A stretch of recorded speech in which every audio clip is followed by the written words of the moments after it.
Buenos días a todos los radioescuchas de esta emisora, rogando a Dios de que su paz nos alcance en horas de tanta adversidad en la tierra. Los primeros indicios de paz los encontramos en el libro de Génesis. Ese es el tema que hoy vamos a revisar juntos, el tema de la paz. Nos preguntamos qué es la paz, nos preguntamos quién la otorga y nos preguntamos a quiénes es dada. Estos primeros indicios en el tema paz que está incursionado en las Sagradas Escrituras lo encontramos en el libro de Génesis.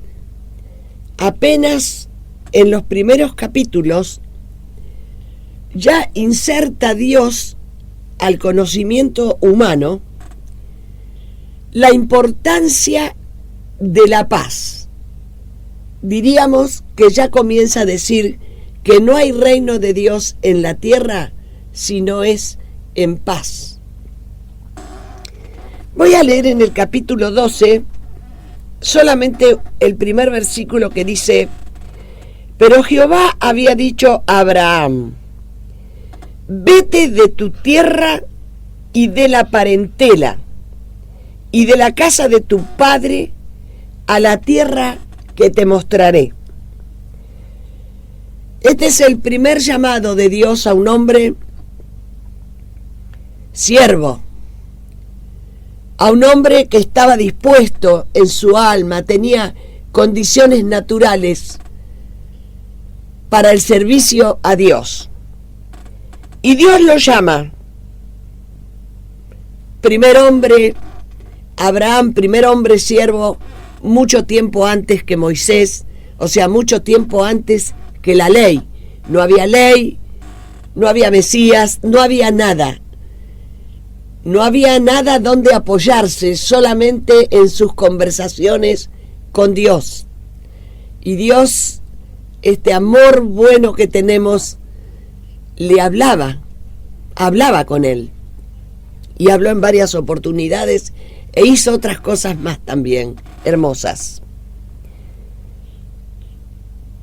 Pero Jehová, vuelvo a leer, había dicho a Abraham: vete de tu tierra y de la parentela y de la casa de tu padre a la tierra que te mostraré.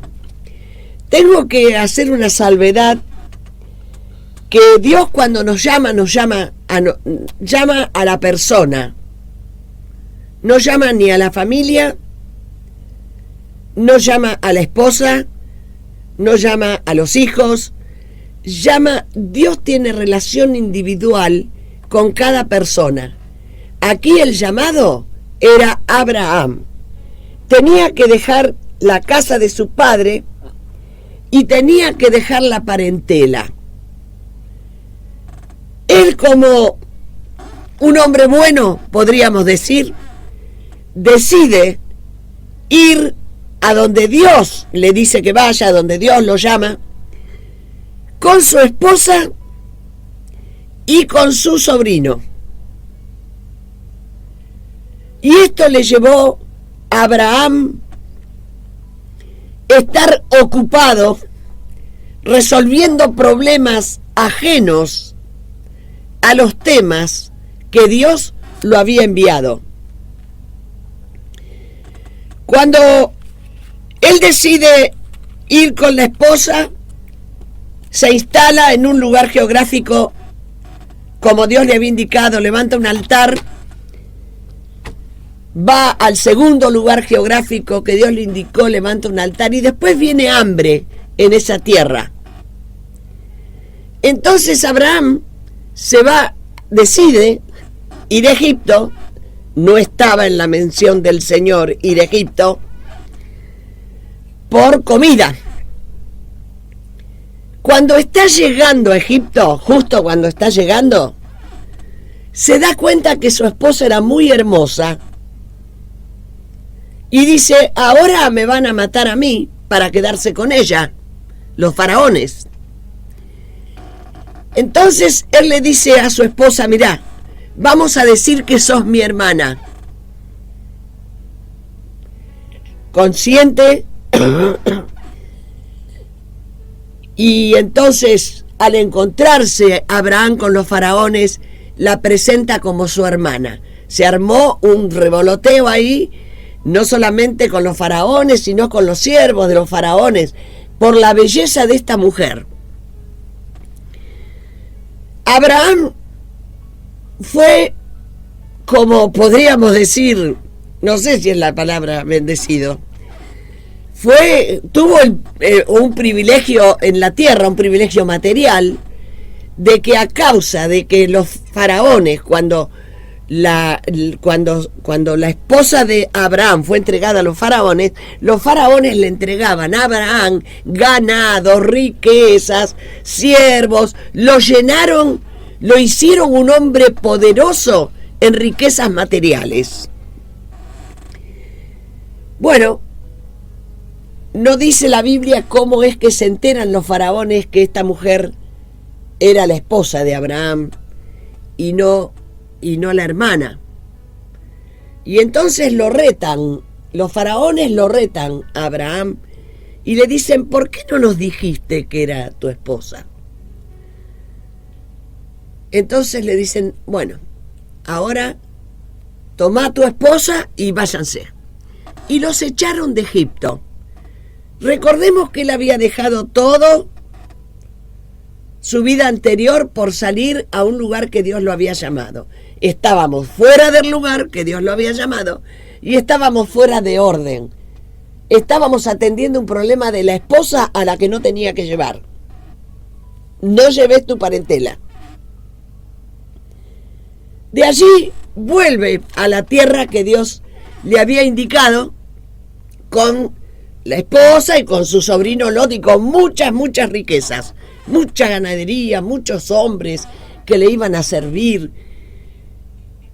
Y cuando están ya sentados en el lugar que Dios le había indicado, tanto los pastores de Abraham como los pastores de Lot, el sobrino de Abraham, que también había llevado, se empiezan a pelear porque los animales de uno le comían los pastos que tenían que comer el otro, y se arma una rencilla entre los pastores del ganado, de las ovejas.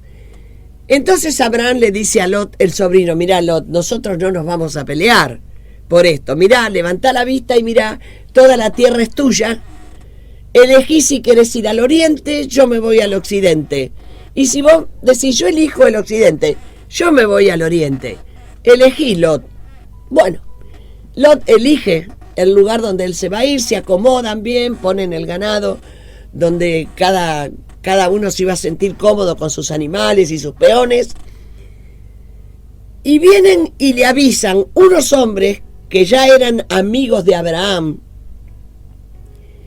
y le dicen que a Lot vinieron 4 reyes de países de ahí, de alrededor, y se lo habían llevado a Lot y le habían robado todo. Abraham inmediatamente se cruzó media Palestina y parte de Siria hasta llegar a encontrarlo a Lot y a encontrar el ganado. Abraham gana esa guerra con 4 reyes de la tierra. Gana esa guerra y lo logra rescatar a Lot. Y empieza Lot a volver para la tierra que Dios le había indicado. Pero parece que Abraham se preguntaba, Señor, ¿esto era para lo que me llamaste? Señor, ¿cómo ando yo en la tierra? Se preguntaba Abraham. Estaba en guerra. Guerra con los faraones de Egipto por haberle mentido. Guerra con 4 reyes que le robaron al sobrino, que no lo tendría que haber llevado. Y él venía con desasosiego. Venía de guerra, venía de la guerra. No nos imaginamos qué sería caminar desde Betel hasta el lugar donde recién lo encontró, que fue en Siria. No nos imaginamos el cansancio, la pesadez de Abraham luchando primero por la esposa y después por el sobrino. En el nombre de Jesús, cuando Abraham viene en ese desasosiego, se le presenta un rey que se llama Rey de Salem, Rey de Paz. Y se le presenta Melquisedec. Lo vamos a leer esto en el capítulo 14, versículos 17 al 20. Cuando volvía de la derrota de Kedor Laomer y de los reyes que con él estaban, salió el rey de Sodoma a recibirlo al valle de Sabe, que es el valle del rey. Entonces Melquisedec, rey de Salem y sacerdote del Dios Altísimo, sacó pan y vino y le bendijo diciendo: bendito sea Abraham, Abraham del Dios Altísimo, creador de los cielos y de la tierra, y bendito sea el Dios Altísimo que entregó a tus enemigos en tu mano. Y le dio a Abraham, a Melquisedec, los diezmos de todo lo que tenía. En el nombre de Jesús, venía Abraham después de todo este ajetreo de luchas, y aparece Jehová en visiones después de encontrarse con Melquisedec, que fue el dato para Abraham y el dato para el reino de Dios en la tierra. Paz, paz, paz. Abraham, me creíste, saliste al ministerio, pero las cosas que yo no te digo que hagas, no las hagas. Evidentemente Abraham, con toda esta guerra con 4 reyes y con 2 faraones, no eran guerritas, eran guerras con tremendas personas de la tierra. No se hallaba en paz, por lógica, era guerra. Y acá se le aparece el Rey de Paz como poniendo Dios un principio en la tierra, que es con su paz. Si Abraham iba a ser un siervo de Dios en la tierra, si iba a comenzar el reinado de Dios en la tierra, era en paz y con paz, pero no una paz la que nosotros conocemos. Dios le habló de otra paz. Melquisedec le impuso la paz. Melquisedec, que era un representante o era Cristo mismo, le da la paz, le infunde la paz a Abraham. Y allí Abraham se asincera con Dios. Y se da cuenta que estaba como desorientado, como para esto yo dejé mi tierra, para estar corriendo detrás de los reyes, para estar corriendo detrás de los faraones. Le preguntaba al Señor. Después de todo este ajetreo, aparece Jehová en visiones y le dice: no temas, Abraham, yo soy tu escudo y tu galardón será sobremanera grande. Señor Jehová, dice Abraham, ¿qué me darás? Así que ando sin hijo. Y le dijo Jehová: yo soy Jehová, que te saqué de Ur de los Caldeos para darte a heredar esta tierra. Y respondió Abraham: Señor Jehová, ¿en qué conoceré que la he de heredar?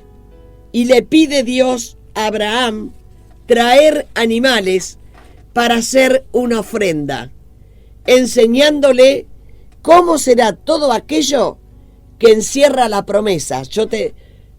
Comenzaba el reinado de Dios en la tierra, Abraham tenía la promesa, y ahora el Señor le va a explicar cómo comienza la promesa, que no es haciendo nosotros cosas por nuestra cuenta. No, soy un buen hombre, me voy con mi esposa. Soy un buen tío, me llevo a mi sobrino. Era grande su fe, la de Abraham, pero no lograba la paz. Luchó todo el tiempo a causa de la parentela que no tenía que llevar y llevó. Para la tierra eran las condiciones de un buen hombre. Lo bueno nuestro nunca se ajusta a la justicia de Dios. Él se mancaba las consecuencias, pero Dios pone sus rasgos a Abraham, diciéndole: es grande tu fe y es grande tu obediencia, pero todo esto se hace en paz. ¿Y quién se le presenta? Melquisedec, el rey de paz, sacerdote del Dios Altísimo. Lo influencia con su paz y lo bendice con pan y vino, juntando en el tiempo la última cena que tuvo Jesús con sus discípulos. Solamente Jesús podía levantar esa señal, identificado con la muerte y resurrección, que en la tierra y muchos años más tarde, para el tiempo nuestro, iba a tener que enfrentar. Pero hacer la paz, para él, para Jesús, ya estaba hecha.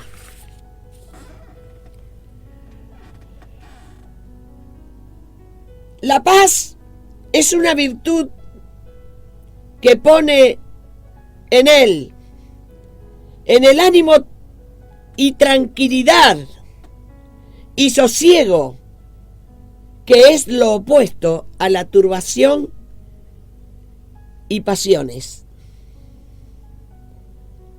Disentir es no ajustarse al sentir de otro con distintos pareceres y contienda.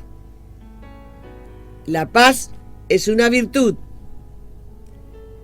que pone en el ánimo tranquilidad y sosiego.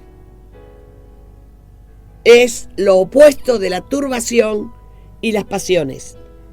Se lee en Apocalipsis, capítulo 6, versículo 4, cuando el Cordero abre y revela los sellos que están representados por distintos caballos. Al que me voy a referir, era un caballo bermejo, montado por un ser a quien le fue dado poder de quitar la paz de la tierra. Y allí estamos como en una pendiente pronunciada a un abismo. Y la humanidad está yendo vertiginosamente en esa pendiente y en el desconcierto de todo lo que está sucediendo. No pueden ver el norte y son llevados casi bruscamente a esa dirección. Cuando una embarcación ha perdido el rumbo, debe buscar inmediatamente el norte magnético y después de ahí acomodarse con la brújula. Le diré la dirección deseada, la dirección que queremos tomar. Nunca dice el Señor que estemos en guerra, pero sí dice que Él provoca el disenso. Lucas 12:51 y Mateo 10:34.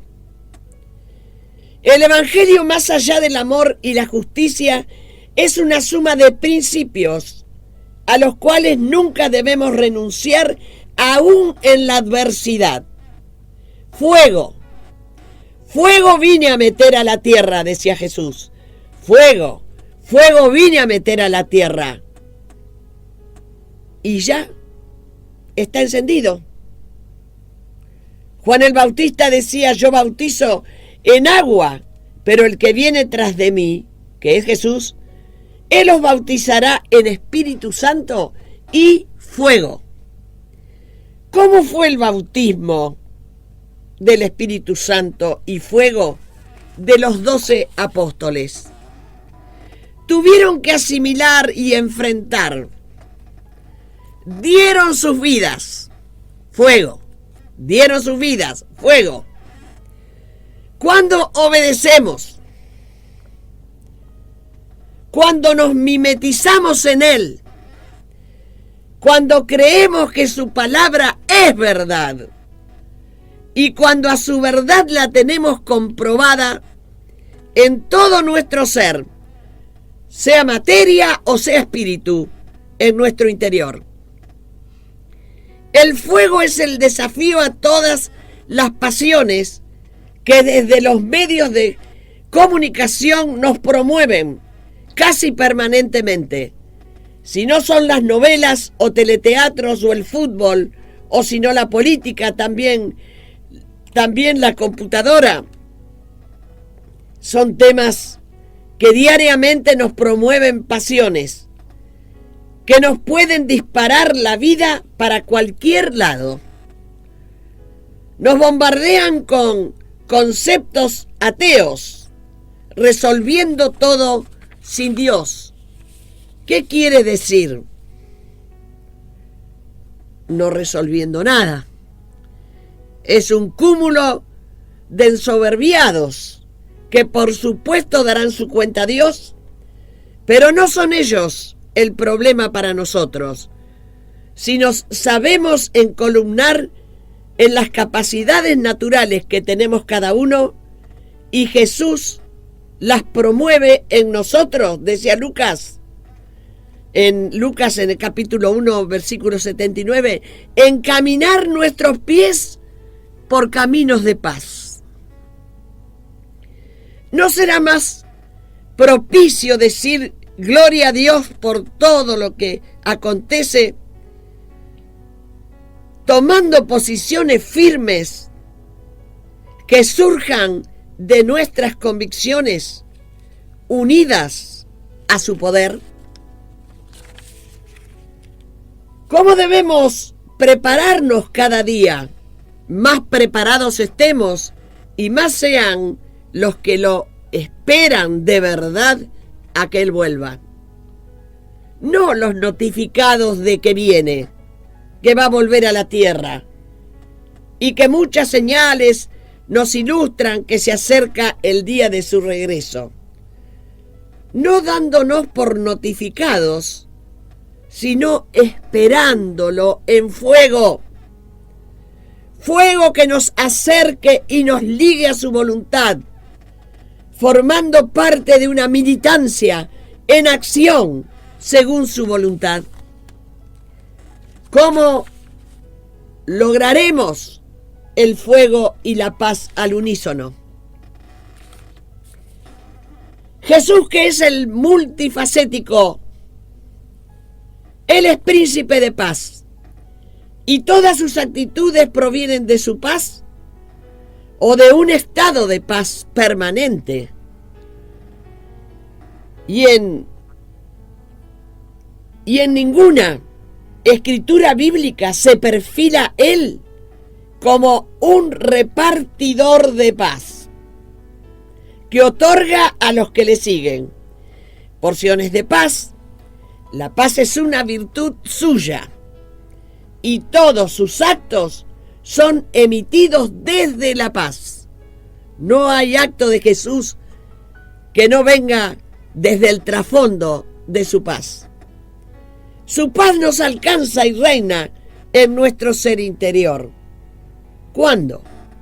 Cuando desarrollamos virtudes de Él, que hemos buscado sinceramente vivirlas, cuando anhelamos sus vivencias, cuando lo amamos y lo queremos incluir dentro de nuestro ser, cuando nuestra alma esboza yo quiero más y más de Cristo, y en esas virtudes de Él en nosotros, es ese el momento en que su paz se entroniza en nuestro interior. La paz es una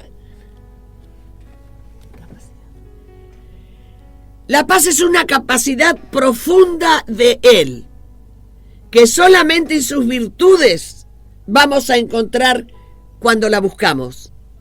Él decía, mi paz os dejo, mi paz os doy, pero no como los hombres la dan. Habla de otro tipo de paz, de la paz que habla Él, no es de la misma paz de la que hablan en las naciones o la que nos prometen en esta humanidad. Ni tampoco es de la paz que hablamos o pedimos cuando en nuestros hogares pasan cosas y nos decimos, quiero un poco de paz. La paz de Jesús, la que Él nos ofreció, cuando Él habla de su paz, no nos está hablando de un estado de relajación muscular. Él nos habló de otra paz. No penséis que yo he venido a meter paz. Yo he venido a meter espada, decía Jesús. Su paz mete espada en la tierra, que no está acostumbrada a su paz, ni se preocupa mucho por conocerla. Usando un lenguaje inapropiado y corto, podríamos decir que es una paz, pero con unos motores que obedecen a sus fuerzas motoras, que levanta el disenso. Él levanta disensión. Muchos creen que la paz es quedarse quietitos y tratar de no hacer mal a nadie. Pero no es así para Jesús, que se movía sin parar por las ciudades, por el mar, por las montañas, enfrentando todo lo que se le oponía o se le ponía por delante para resolver. Muertos, enfermos, aproblemados de la vida, mientras tanto tenía que ir resolviendo la afrenta de la disensión, la afrenta de los distintos sentires acerca de lo que él hacía y decía. Eso se llama fuego. No se dedicó a otra cosa que a trabajar intensamente por lo que había pactado con su Padre y nuestro Padre Dios. Él, cuando comenzó su ministerio, es como si hubiese puesto todas sus glándulas motoras en marcha. Él, como hombre, era igual a nosotros, pero elevado al plano de la perfección. Los 3 años de su ministerio no paró, y siempre, aún llegando hasta la cruz, aún allí permanecía su paz. Hay una línea psicológica que dice que hay 3 tipos de psiquis, o sea, las personas tenemos 3 tipos de psiquis distintas, como que podemos agrupar en tres tipos. Los que hacen, los que dicen no se puede, y los enganchados, los distintos tipos de personas enganchados detrás de los que dicen vamos a hacer, se puede, y de los que dicen no, no se puede. De paso decimos que estas 3 maneras de pensar condiciona a nuestro ser interior. Ejemplo, voy a tratar de hacerlo breve. Conocimos a un señor que desde chiquito había visto una embarcación hundida, creo que en el Tigre, y la soñaba para él. Él de chiquito jugaba con los mástiles que salían afuera del agua y pensaba que ese barco iba a ser de él. Y lo soñó hasta que llegó a ser grande, mayor, y resolvió sacarlo del agua y comenzarlo a arreglar. Su madre le decía: no, hijo, te vas a meter en un problema. Era una goleta, es un barco muy grande. Tenía unos mástiles, 2 mástiles que no llegábamos con los brazos a abrazarlo. Y la madre decía: no, no te metas, no vas a llegar. Y él decía, parece que en sus soledades o en sus maneras de pensar, él decía: yo lo voy a sacar. Trabajó ese hombre incansablemente hasta sacarlo hundido, sacarlo de estar en su estado de hundido, y lo trabajó. Ese barco anduvo por todo el mundo. Era un hombre que era de ese tipo de personas que decía: yo voy a hacer. La madre era del tipo de persona que decía: no vamos a poder. Y después tenemos los que se enganchan detrás de los que dicen se puede, que este vendría a ser el tercer grupo de personas, o se enganchan detrás del que dice no se puede. Por ejemplo, voy a dar un ejemplo de alguien que dice: qué linda mañanita cuando hace frío, y tengo el tiempo para prender la salamandra y poner sobre ella la pavita. Preparo el mate, siento el olor a la leña seca mientras se hace el fuego, y ya también cuando tomo el mate levanto mi rostro y observo cómo perfila el día, y podríamos decir que ya estamos hechos para pasar un buen día. Y ya tenemos tanto gozo porque todo lo que queríamos hacer ya está hecho, que con toda facilidad y felicidad decimos: gracias, Señor, por este día.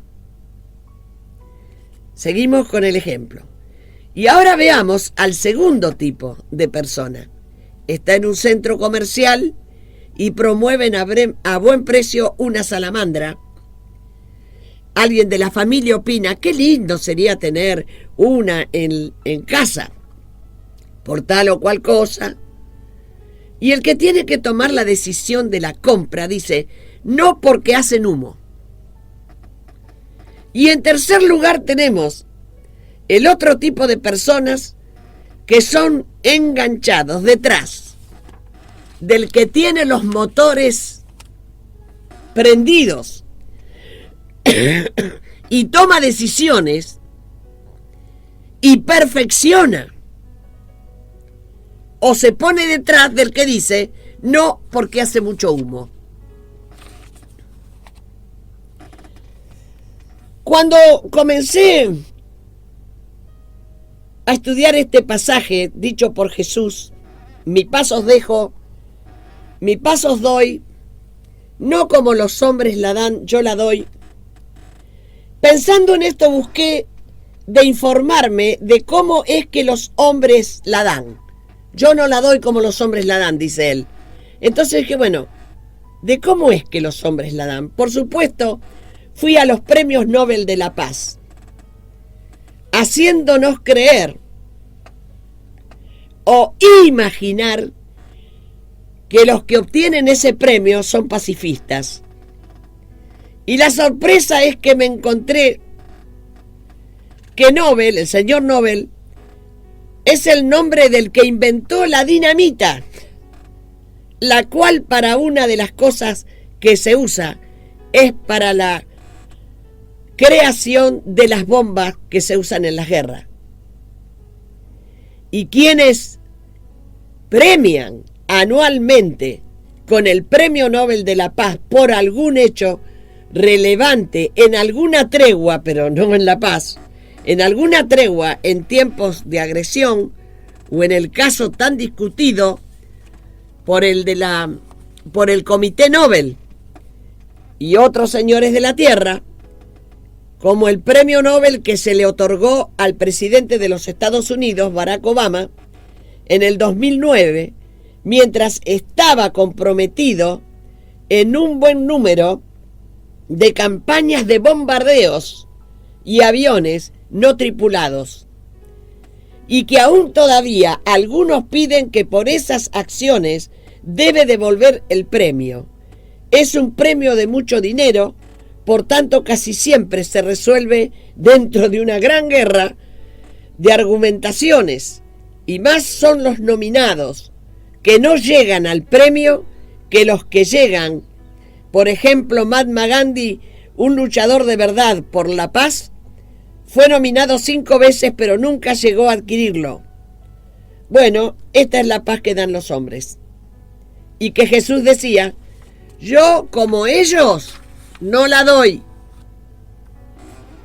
pero la que tiene él, la paz que tiene Jesús, sí la da.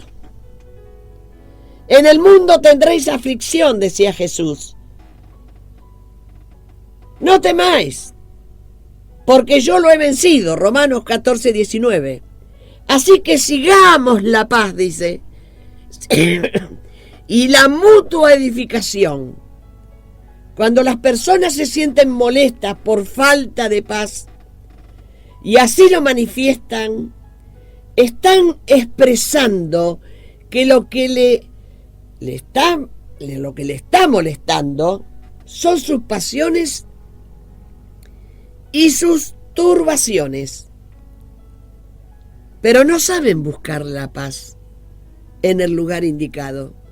No saben o no les gusta o son incrédulos en Jesús como el príncipe de la paz. Él es nuestra paz.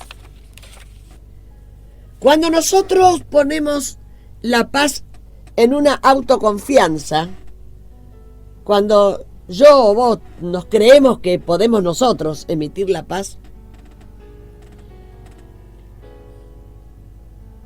vamos a decir lo que entendemos por la Biblia, que la paz no está en nosotros mientras transitemos por la tierra. Él nos avisó que en el mundo tendréis aflicción. No teman, yo he vencido al mundo. Juan 16, 33. ¿Hacia dónde está dirigido el confiar? No hacia adentro de nosotros, sino hacia afuera de nosotros. La confianza va dirigida a Él. La confianza va dirigida a Jesús, que decía: estas cosas les cuento para que en mí tengáis paz. La paz es una virtud de Él solamente. Solícitos en guardar la unidad del Espíritu en el vínculo de la paz, decía Pablo. La paz que podamos tener en la tierra es la de Él, en mí. La paz es un vínculo, es una relación de unidad que debemos estar solícitos en guardar. ¿Y cómo se obtiene? Buscándola. Hay que buscarla.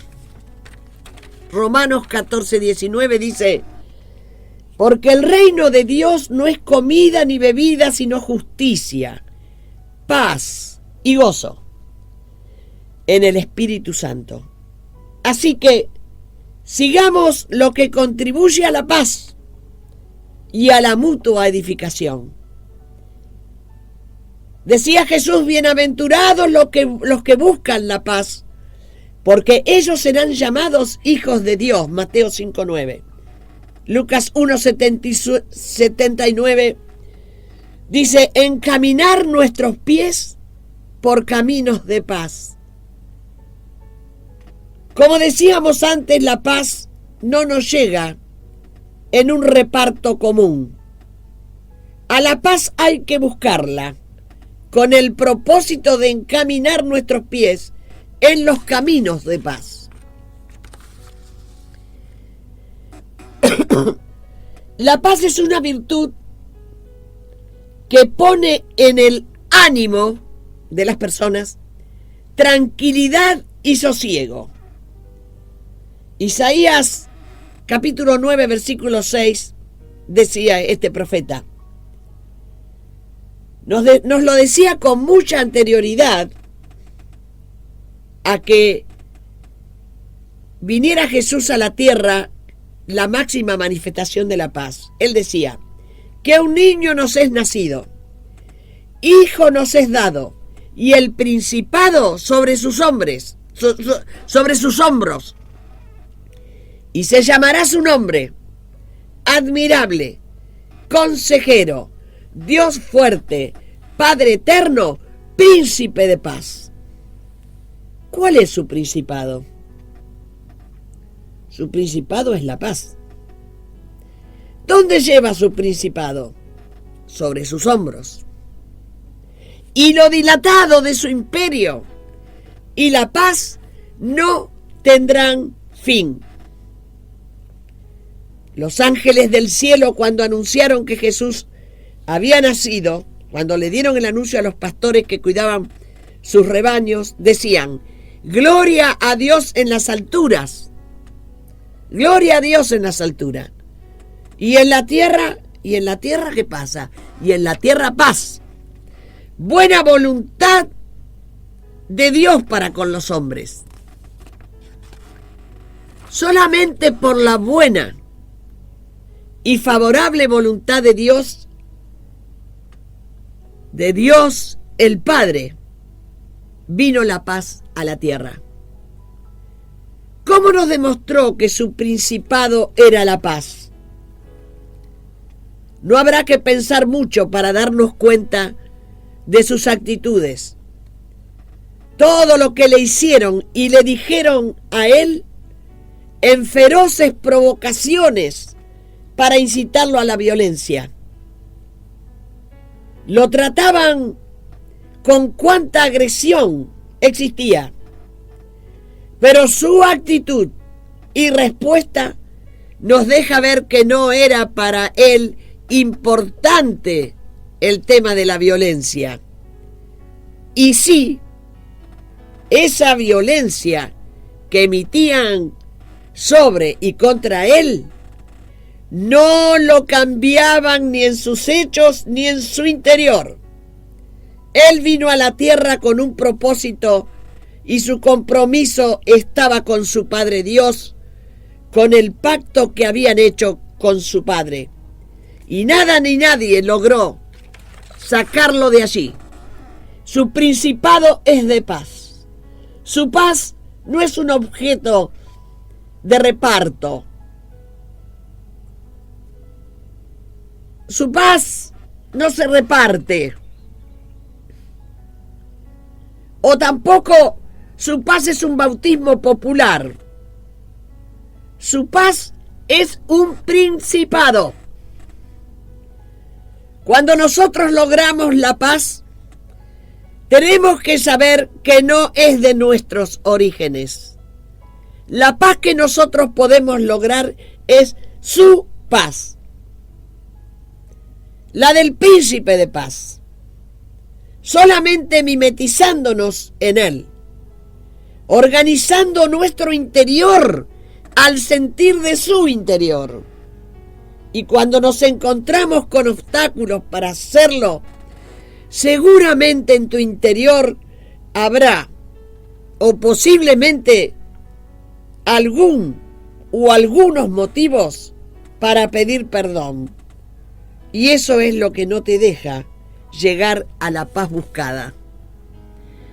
Jesús no se alejaba de los propósitos pactados con el Padre al venir a la tierra. Aunque Él es príncipe de paz, Él mismo se pronunció como espada a la tierra, cuando dijo, no penséis que yo he venido a meter paz en la tierra, yo he venido a meter espada. Su propósito fue meter en la tierra la espada de la verdad, que pone en disensión a unos con otros. Disensión o disentir es sentir distinto unos de otros. Aunque es príncipe de paz y la lleva sobre sus hombros, su propósito fue meter espada. Espada dirigida a la falsedad religiosa que se estaba viviendo en ese momento o en aquel tiempo, dejándola como referencia para todos los tiempos. Él es de una sola faz, a tal punto que él sigue siendo la espada, aunque sea príncipe de paz. Y este sigue levantando el disenso en la raza humana. Él logra la disensión, que no la podemos evitar si tomamos parte con él en su reino.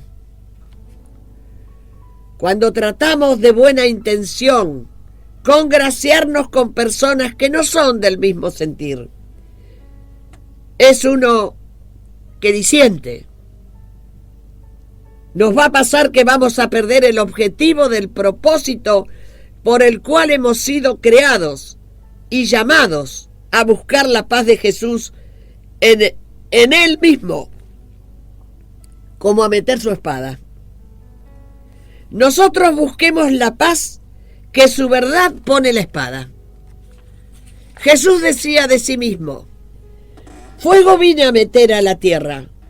¿Y qué quiero si ya está encendido? De un bautismo tengo que ser bautizado, y cómo me angustio hasta que llegue ese momento. Jesús se refería a su bautismo de sangre que su misma espada provocó. Juan el Bautista de sí mismo decía: yo bautizo en agua, pero el que viene tras de mí, Jesús, Él os bautizará en Espíritu Santo y fuego. Ser como Él fue, vivir como Él vivió, sentir como Él sintió, pensar como Él pensó, seguir sus pasos y andar como Él anduvo. Solamente así podremos incursionar en la paz, su paz, la verdadera paz. Muchas gracias por su atención. Buenos días.